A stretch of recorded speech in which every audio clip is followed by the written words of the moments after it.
And welcome to Weather and Ag in Focus on this Monday, May 19th, 1:07 in the afternoon. I'm Chief Meteorologist Dean Wysocki, along with our Ag Director, Bridgette Readel. Bridgette, how was the weekend? Brisk. It's a little brisk out there. Wasn't it, though? Yeah. We had sunshine for half a day yesterday. Yesterday by afternoon, later in the afternoon wasn't too bad, but yeah, Saturday was a little bit...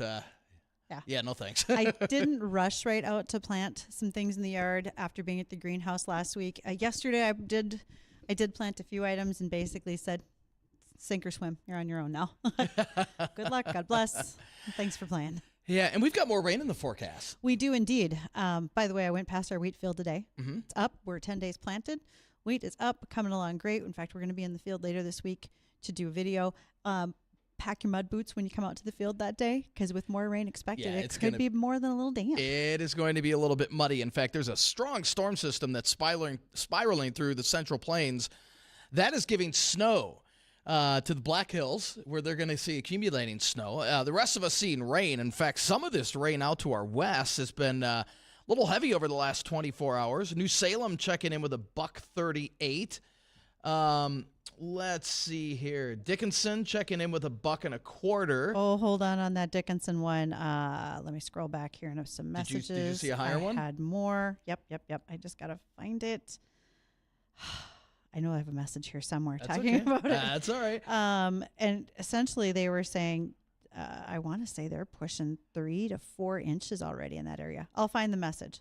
Not over the last 24 hours. Over the last 24 hours? No, or since last week. Yeah, that makes sense. This is just over the last 24 hours. They've picked up another 1.25 inches.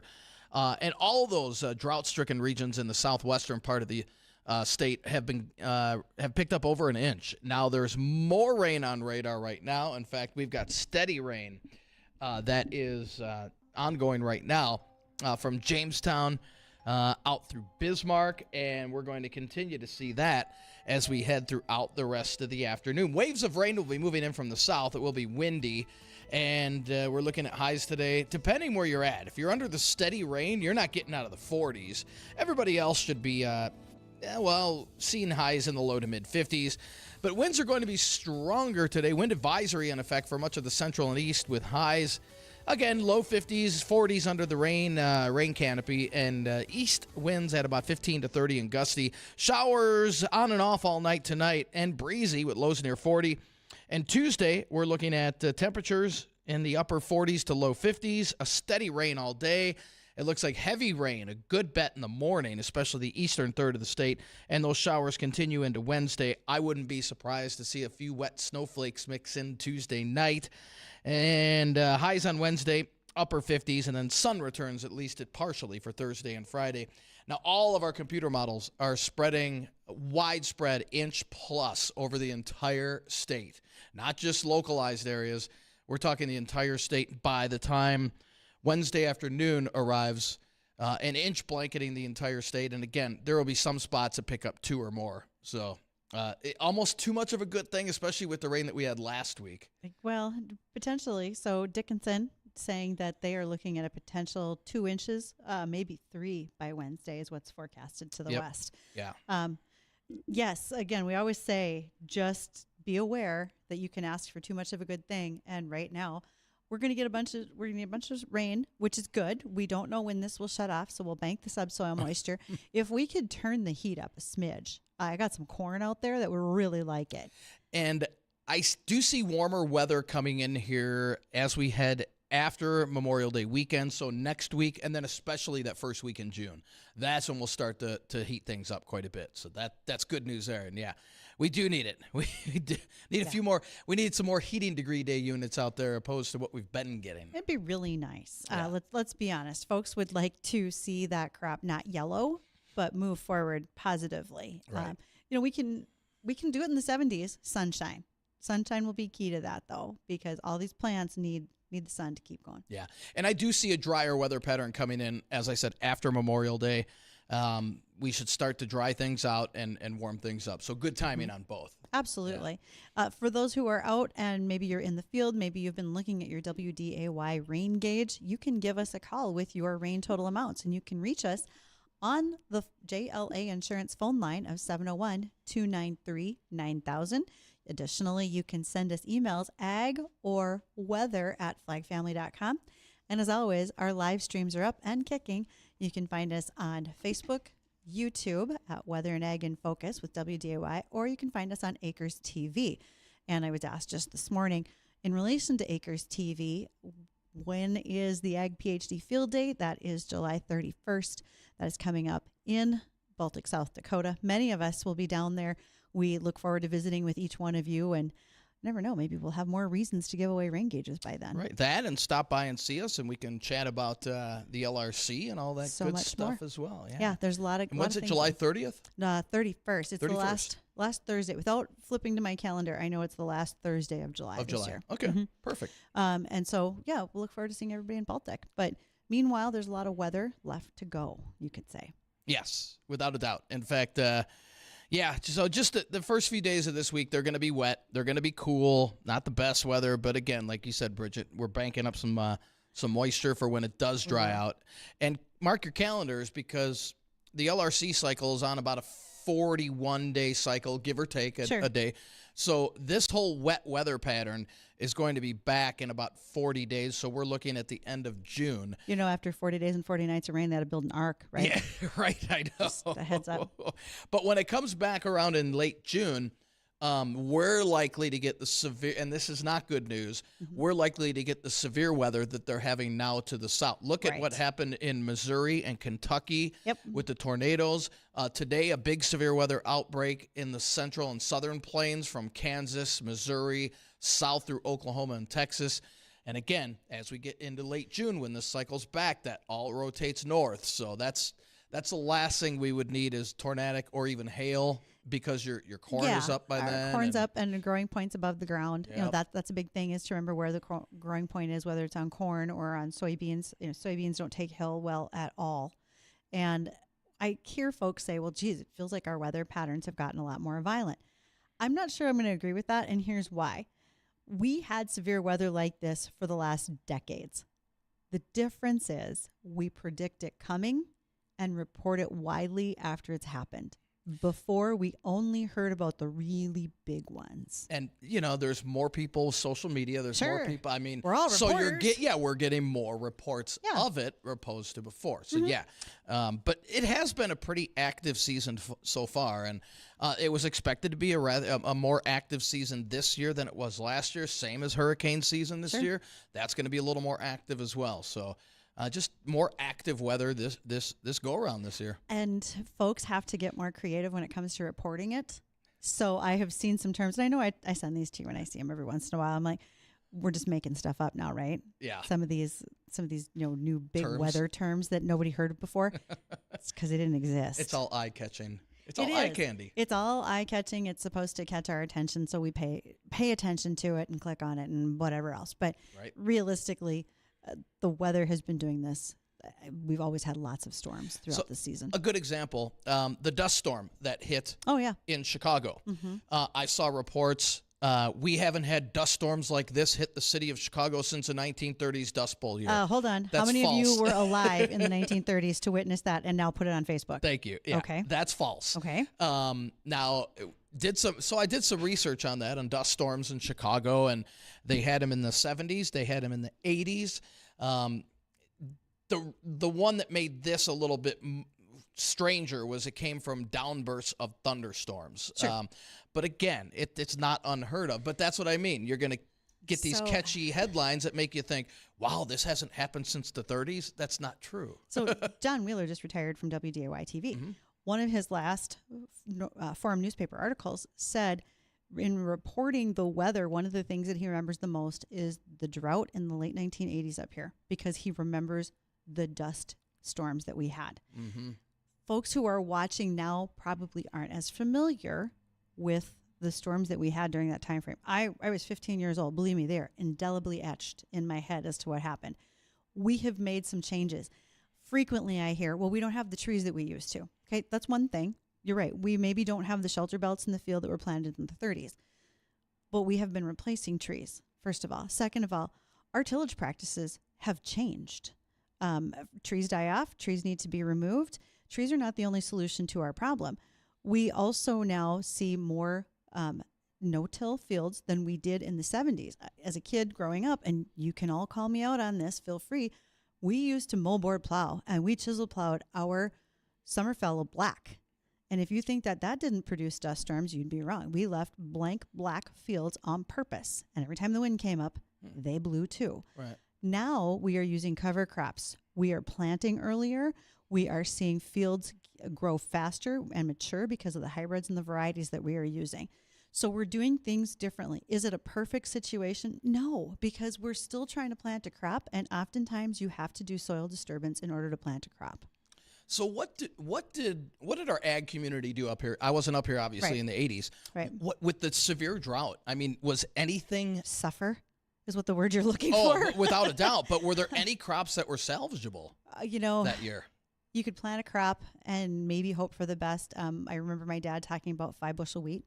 So you got something that was sort of plant covered, but it didn't amount to anything when you were going to try to harvest it. Right. We were not raising soybeans to the extent that we are today. I didn't know what a soybean was till I got to college. I'd never seen one because we didn't have them in South Central North Dakota at the time. Soybeans don't leave a lot of plant material behind, even when you're no-tilling with them. They just don't have as much. So we've had some changes in the crop that we raise. There are certain soils here in the Red River Valley, and we're going to have a soil scientist on with us tomorrow to reiterate the fact that we don't cover crop those because we'd never get in those fields again. The rainfall that you have right now would hold us out of the fields for a tremendous amount of time. And again, I will probably get plenty of blowback and lots of vicious little text messages. Not my first rodeo. Opposed to normal? Or? Hey, people, it's business. I'm willing to take it on. Thick skin. But those are some of the realities we have to face. So more realities we're going to face is when our guest, Chris Sherman, joins us next. He is our cybersecurity superhero. I don't see him wearing his cape today. He even forgot it in the car. But we will talk with him right after our word from Livestock Markets with American Ag Network.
Thanks for joining us here on WDAY. As I told Dean, I had a chance to go and look at our wheat field today for Here We Grow, coming along very nicely.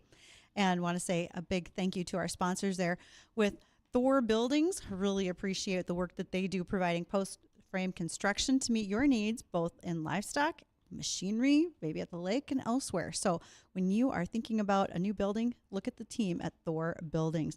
And then also Mark Wagner with North Dakota State Services. It's his job to take that very complicated process and make it simple for you and your family. He's going to educate you about probate, guardianship, and more. You can reach him at ndestateservices.com. I don't know that I have to give the ad for Tech Support Farm today because Chris is here, so he can give his own ad, you might say, right? Oh, absolutely. We're always ready to do that. So yes, Chris Sherman, Tech Support Farm, is here because, as I've always said, if your tech is not running smoothly on the farm, Chris is the guy to help fix that. So where would you like to start today, sir? You know, I think today we're going to be talking about cyber insurance and just general liability insurance and how, cyber attacks are covered and protected that way. Cyber insurance is real? Cyber insurance is real. And ironically, cyber insurance is changing just as fast as anything else in life. It used to be a thing where you would just go and talk to your agent about it and they would throw it on as a rider to your general liability.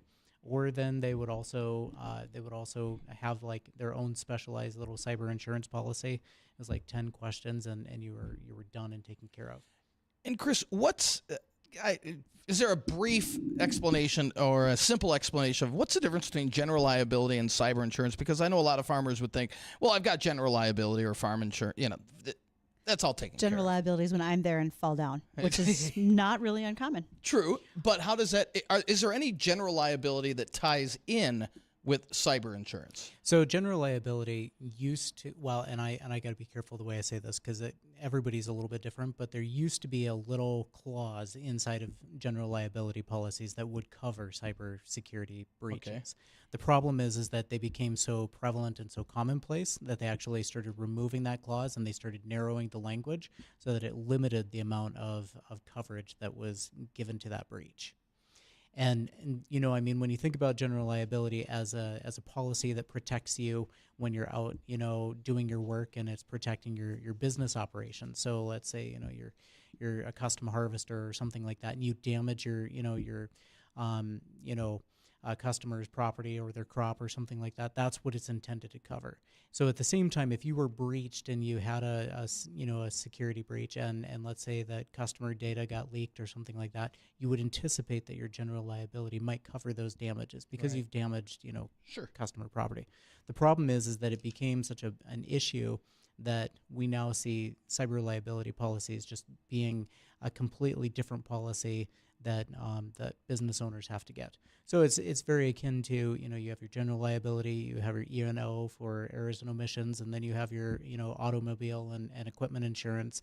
You might have crop insurance. You have all these different categories of policies. So now we have cyber policies that are specifically meant for cyber breaches.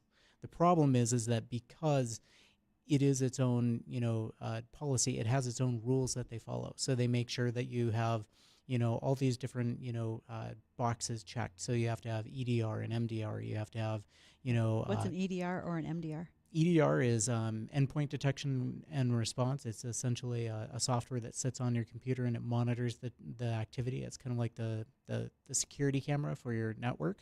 MDR is what is called managed detection and response or automated SOC, Security Operations Center. It is also known as XDR, and a lot of it is the same thing. It's just termed differently. But all of these different, things, MFA and 2FA or multi-factor authentication, you have to have that in place. You have to have, your passwords have to be of a certain, length and complexity. You have to have, backups and all of these different, categories of boxes have to be checked in order for you to get the policy. The problem is that, unlike other policies where they go and they audit it every year, we don't see that happening just yet in cyber. And so, that's where people get into problems because they just answer yes on all the questions and then nobody follows up and actually make sure that they actually have it. I usually stand up during this whole show, but I feel like I should sit down whenever Chris is here. I feel a little weak. He's a wealth of information, Well, that's for not sure. just that, but I realize all the things I do that are wrong. That's why I have Chris to fix them. So these things matter tremendously. And again, that misconception that I have insurance, it must cover it. But I think the biggest misconception we have in farms is, well, I don't have anything. I'm a small farm. I don't matter. But they're probably the biggest targets because they're the least protected. Yes, yes. And that boils back to, I think we've brought the example up numerous times that, let's say you get an email and it went to your bookkeeper. It's got an invoice, it's, whatever. It's something that you guys have seen a million times. Oh, yes. And they cut a $20,000 check and out the door it goes, and you find out that it was a fraudulent invoice. Yes. That would be something that you would submit back to your cyber insurance company, and they would hopefully, compensate you for. But if they find out that you're using, like we've talked about, let's say you're using an AOL or a Hotmail account or a Gmail, then all of a sudden, your email is not sufficiently protected. It's not filtered. And so, it's kind of like leaving your doors unlocked. It's very much like your vehicle left unattended and running. And your insurance isn't going to cover it because you left the keys in there and it was running and they stole it. Well, or leaving that hole in the fence and being shocked when your cows get out. 100%. We're going to talk about that hole in the fence and how Chris can help us avoid those types of problems, literally and figuratively. And we will do that after the news. We'll be back.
Thanks for joining us here on Weather and Ag in Focus. Get those notepads and pens ready. As always, we've got great information with our guest, Chris Sherman with Tech Support Farm. Okay, Chris, we were talking about some of the reality of why this has become so important, some examples. You want to review those for us and give us the who the examples are, but what they have done to set precedent. Okay, so the examples that we're talking about is cybersecurity breaches that specifically were denied by their cyber insurance company. And so ultimately, the number one that we had is a company called International Control Systems. They're based out of Decatur, Illinois. Essentially, they had a ransomware attack, and the insurer who actually the insurance agent that they filed with said that they misrepresented their security systems on their application and that they were not using MFA during the entire process. They found that the only instance of MFA was on their firewall. So when we say that we are using MFA entirely, that means that we have to be using it for our passwords on our emails. It has to be on our bank accounts. Anything that is has MFA or 2FA. And the MFA, this is the multi-factor Correct. Yes. That word yes. Bridgette can't say. That really annoying one that you have to have the app or it texts you and yes. Or like you're getting into your bank and you need a password, you need to identify a photo and answer a security question. So the identifying a photo and moving little shapes around, that's actually CAPTCHA, and that's a completely different security feature. That's more on the website side, but for us, what we're looking at is when you have to have a secondary point of access. So if you go into your Amazon account and it asks you, to pull up the MFA, number, the little 6-digit number or whatever, that is really important. You got to think about that as like the deadbolt on your door. Okay. That is really the it keeps everybody out. That is the strongest point of defense. And you've got something, Chris, called Fence Check. Yes. And explain to us exactly what that is. So when farms are asking themselves what kind of liability they have, the number one problem that everybody deals with is, first off, we're going to go and, call somebody at an office, and then that guy's going to try to sell you a whole line of stuff, and nobody wants a sales pitch. Right. So what we did was we developed a tool called Fence Check. And it is a bit of a lengthy, process, but you just go in, you answer about, 20, 30 questions about your operation, what kind of industry you're in, how large you are, that kind of thing, what kind of technology you're using. It walks through all these different questions, and then within 24 hours, we end up emailing you a full report on your liability, what steps you can take as a producer to protect yourself, and then what kinds of cybersecurity upgrades you need, and the steps that you need to take to become insurable. Okay, there, like you said, 25-ish questions. I believe so. Okay. I just heard several eyes glaze over. But I don't think we can reiterate the importance of answering those questions to make it eye-opening to you, because if we keep burying our heads in the sand, we're going to keep having ransomware attacks, malware being hacked. Correct. And when I say 25 questions, it's the breadth of the whole thing is 25 questions. You may not have to answer 25. Oh, that's true. Right? There's some so that don't if apply. you let's say you said that you are not a dairy operation, well then all the dairy questions go away. So for the guys that have to go through all of the questions like myself, it becomes a lengthier process. But most guys, they find out that it's not that bad of a deal. It's not painful. The other thing is that the only person who will follow up with you is you. If you choose to, have a conversation with us and want us to, kind of elaborate on some things and talk about what pricing and that sort of thing looks like, we are totally happy to do that. But this is not a sales tool for us at all. This is to help you understand your liability. Going to your website, techsupport.farm, and doing the assessment could possibly help you in your discussion with your insurance agent. Oh, 100%. Yes.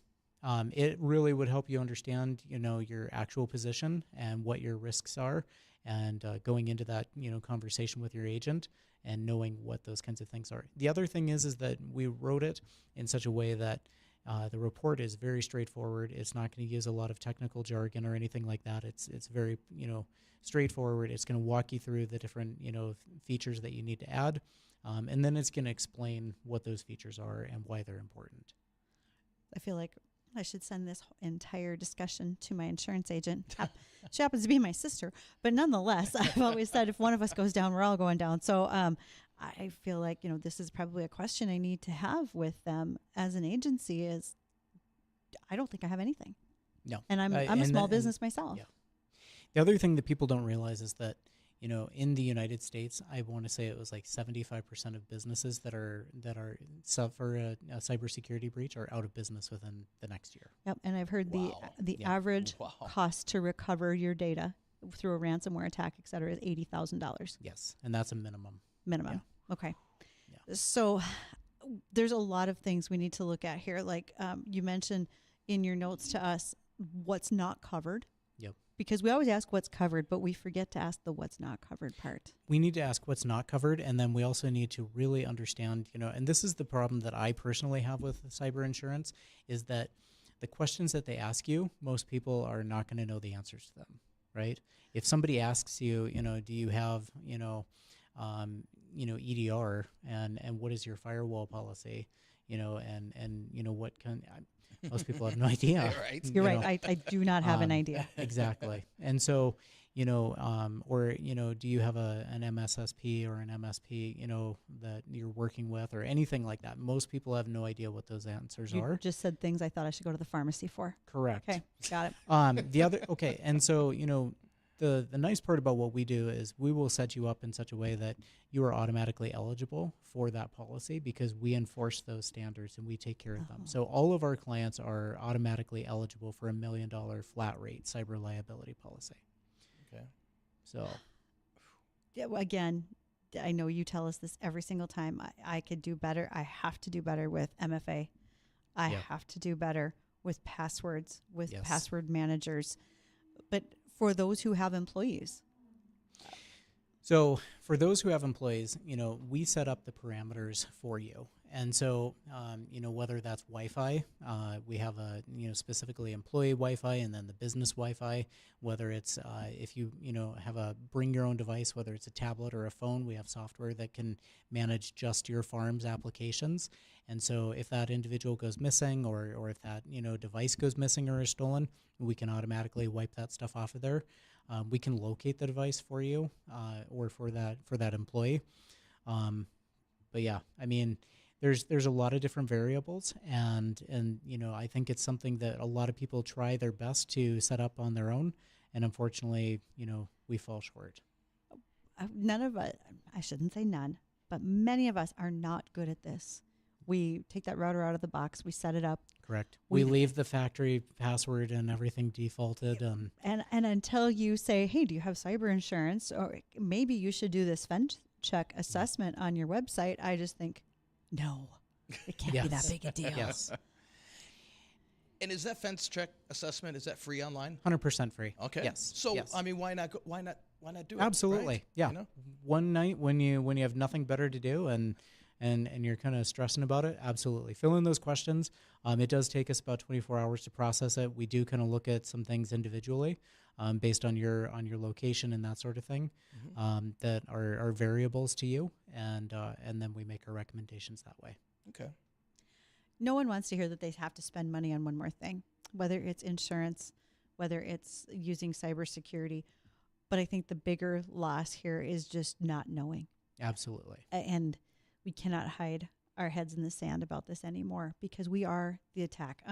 Just this morning, I was talking about the fact that Food and Ag ISAC, which you mention ISAC to me all the time, so now I'm paying way more attention. They are real. But they have seen a 50% year-on-year increase on cyber attacks just in the first 3 months of 2025. Correct. High profiles such as South Africa's largest chicken producer that cost that company more than $1 million, just put that aside. Also the largest dairy producer processing plant in southern Siberia. You know why they picked those places? Because they're remote. You know what else is remote? A farm in the middle of North Dakota. Yes. The other thing that is really interesting is the idea that, when we're talking about being remote, is cyber and IT people. I mean, you know, it's very hard to find an IT person out in Candu, North Dakota. Yeah, that's true. Right. And the other problem is that, you know, when we are looking at services, especially in ag, we're looking for the ability to get there and take care of those problems, and how timely the response is.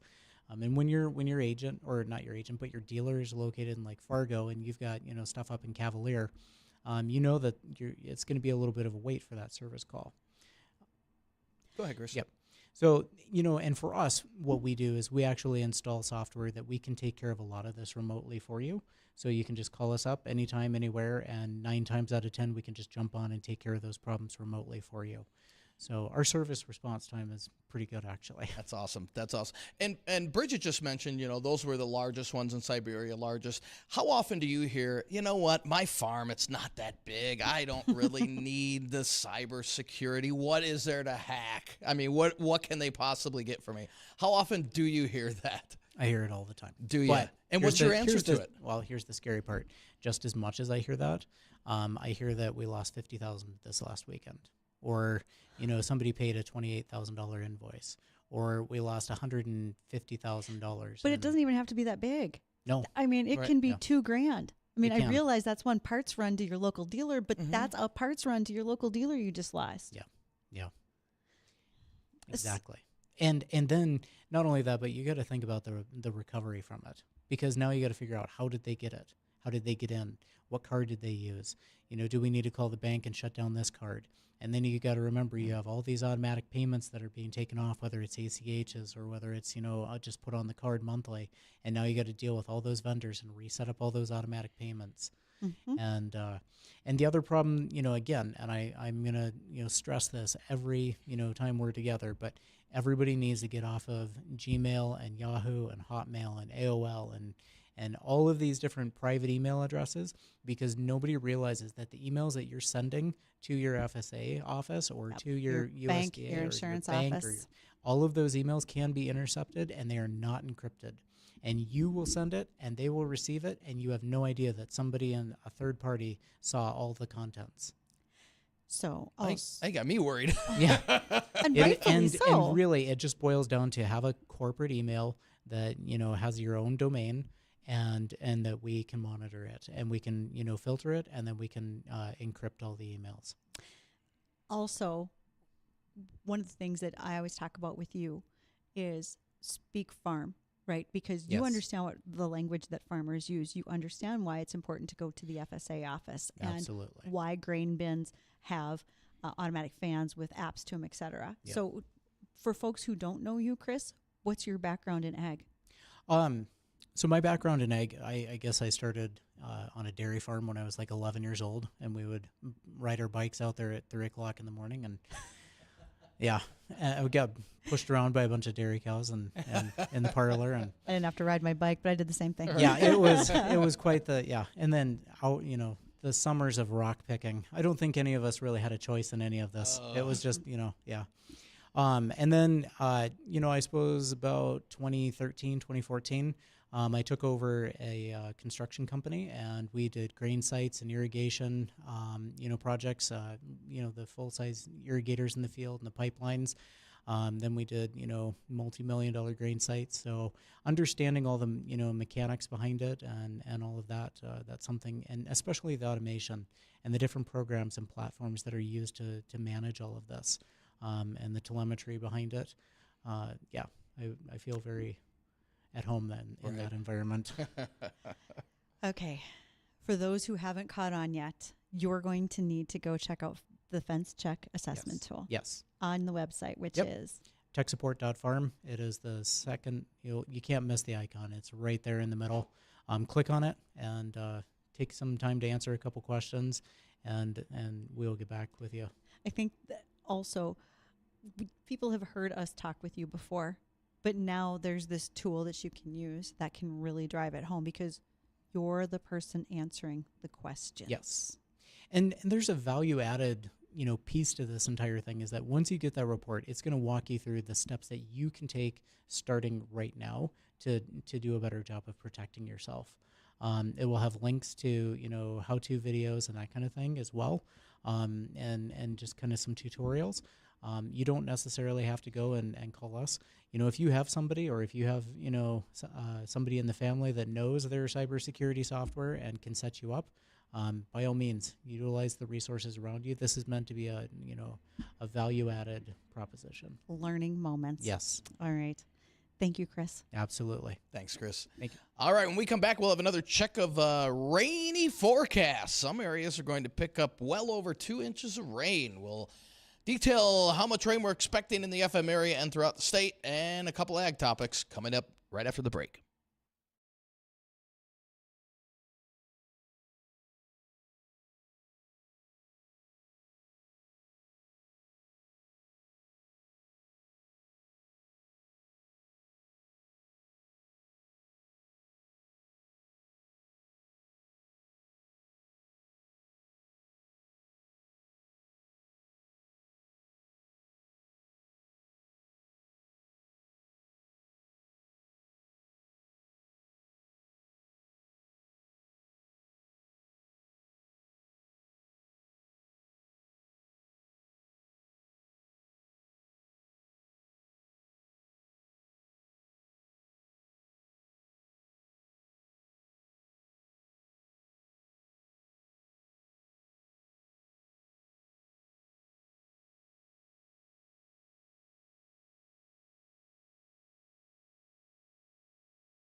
Well, welcome back to Weather and Ag in Focus on this Monday afternoon, May 19th, to 1:54 in the afternoon. We have some showers on radar right now. We have one light band move through the area. More showers just to the south of the FM area, down towards Abercrombie, stretching over towards Fergus, all moving northward. A more solid band into areas of South Dakota, Sisseton, and points southward. Steadier band of rain, all moving northward. Steady rain out to the west as well. Already areas of the southwestern part of the state have picked up about 1 to 2 inches of rain, and those areas have about another inch to 2 on the way. I think much of the state is going to be blanketed with at least an inch of rain, and some spots a little bit more than that. And that goes through tonight and tomorrow night. Might even mix in a few snowflakes tomorrow night. And then Wednesday, we'll see the rain taper off. And again, about 1 to 2 inches across the most of eastern third of the state out west. Some of those areas could pick up 2 to 3 inches of rain. And then things will dry out for Thursday, Friday, and at least the start of Memorial Day weekend. But then more scattered showers come in on the back end of Memorial Day weekend. And this weather is brought to you by Progressive Ag Risk Management Specialists. So some more rain, Bridgette. Then we'll start to dry things out a little bit as we head towards Memorial Day weekend. But like we were talking earlier, no real heat in sight. I mean, when you're talking about mixing wet snowflakes in with the rain at night, It's not awesome. Nothing accumulating, nothing to worry about there. But still, just a thought, like you said, we need more heating degree days. We need these temperatures back up in the 70s and 80s. And I do see that later next week and then to start off the month of June. Speaking of some of the extremes that are out there, this is a message from guy in Nebraska. He's an equipment salesman and also has corn. He says they just need rain desperately. He would be central Nebraska. Out around Grand Island, Yep. Hastings, okay. Says he's got 6 inches total moisture since Christmas. Oof. Got about 1.5 inches last night, potentially more tonight. Planting has mostly wrapped up down there.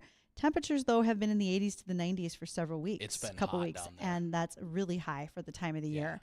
So I'm going to guess that their subsoil moisture is probably non-existent. Yeah, and they're going to be under a wetter weather pattern here over the next couple of weeks. So that's good news for them. Now, the bad news is they're also going to be under the threat of severe weather. In fact, tornado watches issued for much of eastern Nebraska all the way south through Texas, covering a large territory. So, and again, keep in mind, with the LRC, we're on about a 41-day cycle, and that same weather pattern will be back here in 41 days.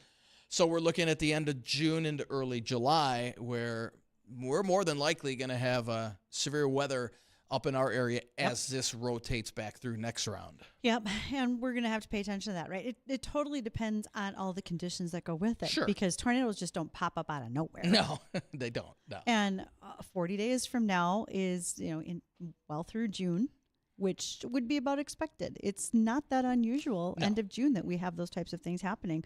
Severe weather also may just mean that we've got some high winds or some localized thunderstorms. Nobody said that we're going to have, a 5-county tornado outbreak. Mm-hmm. But if we do have a tornado outbreak, as my friend Katie would say on Twitter, make sure you put in your teeth, put on your bra. You might be on the camera.